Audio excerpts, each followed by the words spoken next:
انسان جو بھی ضروریات اس کی پیش آتی ہے وہ خود بھی مدد لیتا ہے اور خود بھی مدد کرتا ہے اور دوسروں کی مدد لیتا بھی ہے. تو یہ مدد کرنا اور مدد لینا جس طریقے سے کہ عام حاجات عام طرح کی ضروریات میں ہوتا رہتا ہے اور دنیا بھر کا عمل اس کے اوپر ہے، اسی طریقے سے خاص مشکلات میں، خاص ضروریات میں اور خاص کاموں میں مدد لینا ان لوگوں سے جو بڑی طاقت اور قوت والے ہیں یہ بھی جائز اور درست ہے. اور اس کو اگر شرک کہتے ہیں تو شرک کہنے کے لیے دلیل چاہیے. اگر وہ یہ دلیل پیش کرتے ہیں کہ قرآن مقدس میں آیا ہے سورہ فاتحہ کے اندر ایاک نعبد و ایاک نستعین کہ ہم صرف تیری بندگی کرتے ہیں، تیری بات کرتے ہیں اور تجھ سے مدد چاہتے ہیں، بس اتنا ہی قرآن مقدس میں ہے ایاک نستعین، ہم صرف تجھ سے مدد مانگتے ہیں. لہذا اس سے نتیجہ آپ نے کر لیا کہ اگر کسی غیر اللہ سے مدد مانگ لی، اس کو وسیلہ بنا لیا، اس سے استعانت کر لی، اس سے استمداد کی تو شرک ہو گیا. جس طریقے سے کہ غیر اللہ کی عبادت کر دی تو فوراً مشرک ہو جاتا ہے، اسی طرح سے غیر اللہ سے اگر استعانت کی تو فوراً مشرک ہو جائے گا، ایمان سے نکل جائے گا، کافر ہو جائے گا. اگر اس آیت کا یہی معنی ہے تو ان کے زمین کے اوپر کوئی مسلم نہیں ہے، سب مشرک ہو چکے. اس لیے کہ قرآن یہ نہیں فرماتا ہے کہ مشکل کام میں مدد لو، بلکہ قرآن تو یہی فرما رہا ہے یا کر نستعین، سارے ہی امور میں ہم صرف تجھ سے مدد مانگتے ہیں.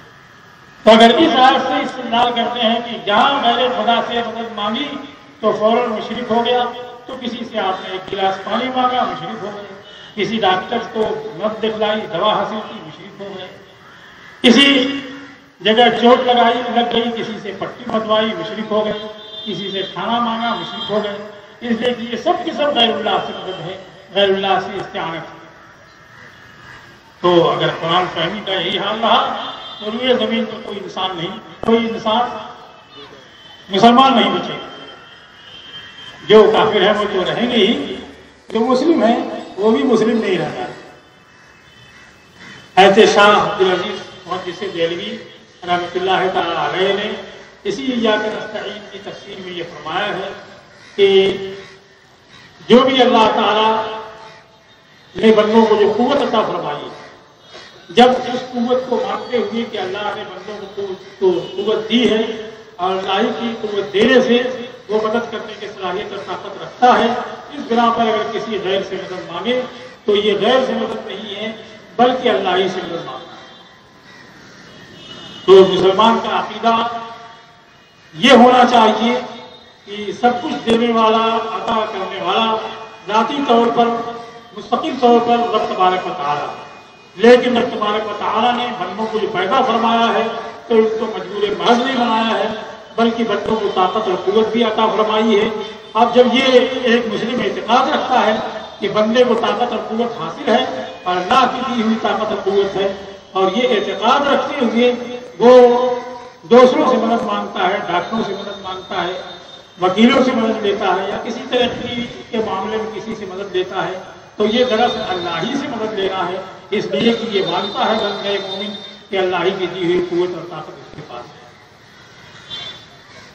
تو اہل اسلام اور اہل اسلام کے جو ائمہ اور پیشوا اور علماء دین ہیں انہوں نے اس آیت کریمہ کو سمجھا کہ اگر اللہ کی دی ہوئی طاقت اور قوت مانتے ہوئے کوئی بھی غیر سے استعانت کرتا ہے تو دراصل یہ اللہ ہی سے استعانت ہے، اور اللہ تبارک و تعالیٰ نے یقیناً بندوں کو مجبور محض نہیں بنایا ہے بلکہ ان کو طاقت اور قوت عطا فرمائی ہے، اور جب یہ طاقت اور قوت عطا فرمائی ہے تو اس کے لحاظ سے ان سے مدد دی جا سکتی ہے. حضرت سلیمان علیہ السلام نے تخت بلقیس کی حاضر کرنے کے معاملے میں جو صحیح سے کہا کہ کون ہے جو اس کو جانے، جبکہ حضرت سلیمان علیہ السلام خود نبی تھے، خود بااختیار تھے، اور آفت میں برقیہ ان کے وزیر تھے، زاہد ان کے صحابی تھے، ایک صحابی کے اندر جو طاقت اور قوت ہوگی، جو روحانیت ہوگی، جو مدارجی کمال ہوں گے، وہ یقیناً اس کے نبی کے اندر ضرور ہے. لیکن اس معاملے میں بھی انہوں نے دوسرے اس سے مدد لی، دوسرے سے حاضر کروایا اور پھر دیکھا اس کو.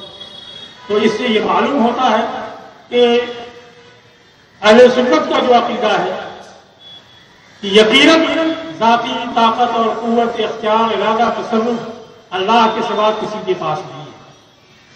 کسی کے پاس اپنا کچھ بھی نہیں، لیکن اللہ تبارک و تعالیٰ کے دینے سے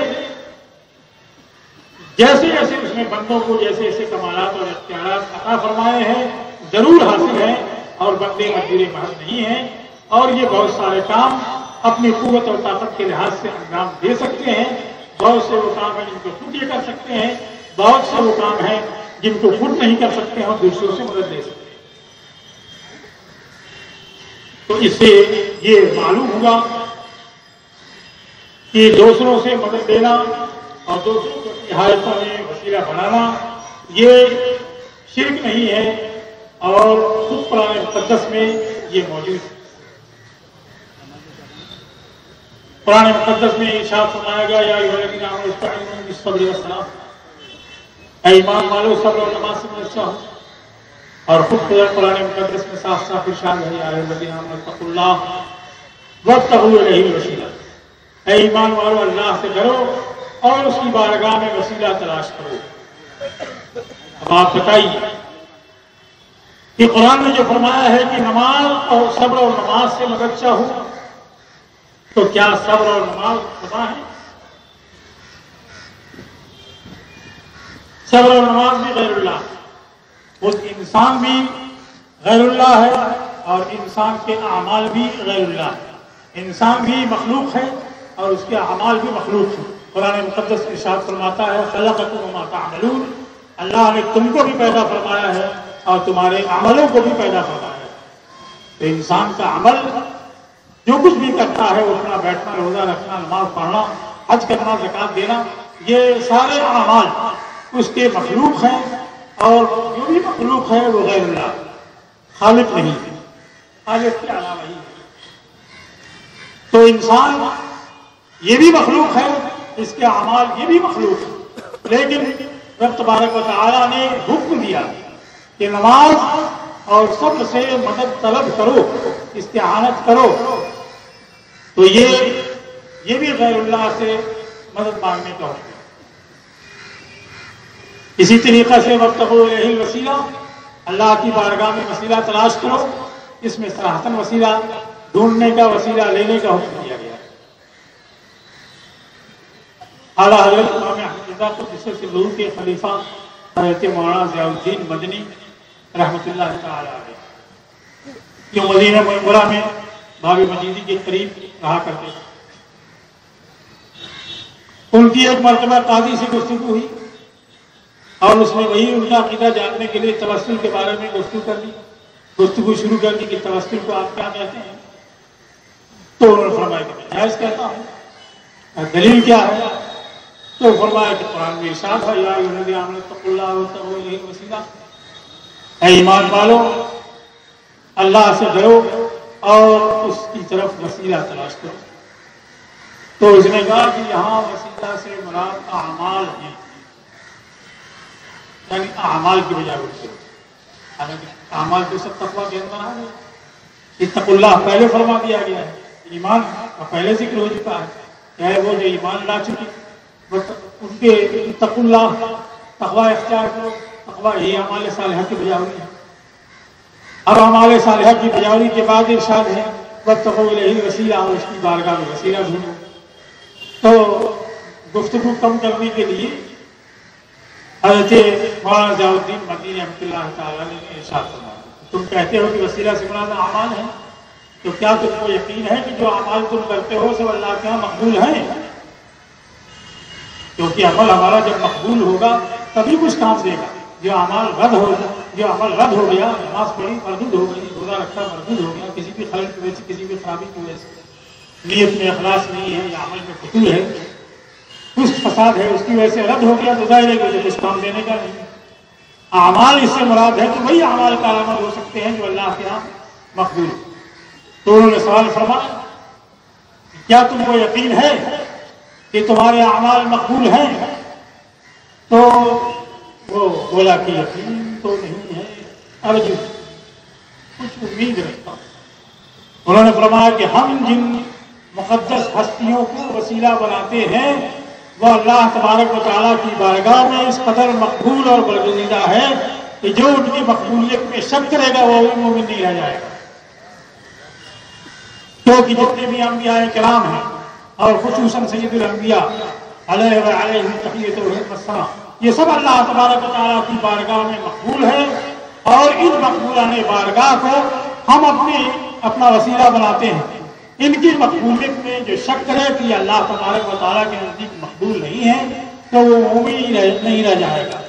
تو تم عمل کو جو کہ اس کی مقبولیت سے کوئی ٹھکانا نہیں ہے، کچھ پتہ بھی نہیں ہے کہ عمل مقبول ہے کہ مردود ہے، اس کو وسیلہ بنانا درست کرتے ہو کہتے ہو. تو ہم تو ان کو وسیلہ بناتے ہیں جن کا مقبول ہونا قطعی اور یقینی ہے، اور اس کے اندر شک لانا بھی ایمان کی بربادی ہے. تو یہ عجب معاملہ ہے کہ اعمال کا وسیلہ درست قرار دیتے ہیں. کیا اعمال غیر خدا نہیں ہے؟ شرک کا مطلب کیا ہوتا ہے؟ آج تک انہوں نے شرک کا مفہوم متعین نہیں کیا، نہ شرک کا مفہوم سمجھا. کسی بھی مخلوق کو اللہ کی ذات یا خاص صفات میں اگر کوئی شریک کرتا ہے یا اس کو خالق یا مستقل بذات مانتا ہے، وجود مانتا ہے، تو وہ مشرک ہو جائے گا. یہ نہیں ہے کہ ذرے کو اللہ کی ذات یا صفات میں شریک بنائے گا تو مشرک ہو جائے گا، اور پہاڑ کو شریک بنائے گا تو نہیں ہوگا. انبیاء اور اولیاء کو شریک بنائے گا تو مشرک ہو جائے گا، اور اعمال کو شریک بنائے گا تو مشرک نہیں ہو جائے گا. زندہ کو شریک بنائے گا تو مشرک ہو جائے گا، مردہ کو شریک بنایا جائے گا تو مشرک نہیں ہوگا. یا اس کے برعکس کہ مردہ کو اگر شریک بنائے گا تو مشرک ہو جائے گا، زندہ کو شریک بنائے گا تو مشرک نہیں ہوگا. ایسا کوئی فرق نہیں ہے. اللہ تعالیٰ تبارک و تعالیٰ کی ذات اور صفات کے اندر جو اس کی ذات اور صفات ہے اس کے اندر کسی کو بھی شریک بنائے، چاہے ذرے کو بنائے کہ پہاڑ کو بنائے، نبی کو بنائے کہ ولی کو بنائے، یا غیر ولی ہو غیر نبی کو بنائے، عمل کو بنائے یا عمل کو بنائے، کسی کو بھی شریک بنائے گا تو یقیناً وہ مشرک ہو جائے گا. اس کا کوئی فرق نہیں ہے کہ کس کو بنائے گا. اللہ تبارک و تعالیٰ اپنی ذات میں اور اپنی صفات کمال میں متوحد، منفرد، یکتا، بے مثل اور واحد اور بے نظیر. تو ہم اہل سنت کا عقیدہ یہ ہے کہ اللہ تبارک و تعالیٰ کی جتنے بھی کمالات ہیں، جو بھی صفات ہیں، وہ کسی غیر کے عطا سے، کسی غیر کے دینے سے نہیں ہیں، بلکہ اس کی ذات سے اور بالاستقلال اس کو حاصل ہے. ایک تو واجب الوجود ہے، پھر وہ خالق ہے، سب کو وجود بخشنے والا ہے، اور اس کے ساتھ ساتھ اللہ تبارک و تعالیٰ کے جتنے بھی کمالات ہیں وہ سب کی سب اس کی ذات سے اس کو حاصل ہے، کسی کی عطا سے نہیں. اور بندوں کو جو کچھ بھی حاصل ہے کمال، چھوٹا ہو یا بڑا ہو، کسی طرح کا بھی کوئی اختیار اور تصرف اس کو حاصل ہے تو یہ اپنی ذات سے نہیں ہے بلکہ اللہ تبارک و تعالیٰ کی عطا سے ہے. اور اگر اللہ کا کمال کوئی مانتا ہے کہ دوسرے کا دیا ہوا ہے، عطا کیا ہوا ہے، تو وہ مشرک ہوگا، تو کافر ہو جائے گا. کہ اللہ تبارک و تعالیٰ کا کمال جیسا کہ ماننا تھا ویسا مانا نہیں، اور اللہ تعالیٰ کی کسی قوت کو، کسی کمال کو، کسی اختیار کو، کسی تصرف کو یہ دوسرے کا عطیہ سمجھتا ہے تو یقیناً وہ اللہ کو نہیں جانتا ہے، اللہ کو نہیں مانتا ہے. اس لیے اللہ تبارک و تعالیٰ کو جو کمال ہے وہ یقیناً کسی کا عطیہ نہیں ہے. اور مخلوق کے پاس جو کمال ہے، چاہے ایک ذرے کے برابر ہو یا پہاڑ سے بڑھ کر کے ہو، وہ اللہ تبارک و تعالیٰ کی عطا سے اور اس کے دینے سے ہے، اس کی تخلیق سے ہے، اس کے پیدا کرنے سے ہے، اور اس کو ایسا بنانے سے ہے. اس لیے ہم انبیاء اور اولیاء کے اندر جو کمالات اللہ تبارک و تعالیٰ کی عطا سے مانتے ہیں، یہ کمالات اللہ تبارک و تعالیٰ کے اندر ہو ہی نہیں سکتے ہیں کہ اللہ تعالیٰ کا جو کمال ہے وہ ذاتی ہے. مخلوق کے اندر چاہے وہ کتنی ہی عظیم مخلوقات ہوں، انبیاء اور اولیاء ہوں، جو بھی کمالات ہیں وہ عطائی ہیں، اللہ تبارک و تعالیٰ کے دینے سے ہیں. اسی طریقے سے خود عام انسانوں کے اندر چلنے پھرنے، نماز پڑھنے، روزہ رکھنے، حج کرنے، زکات دینے، یا دیگر اعمال خیر بجا لانا یا دیگر برائیاں کرنا.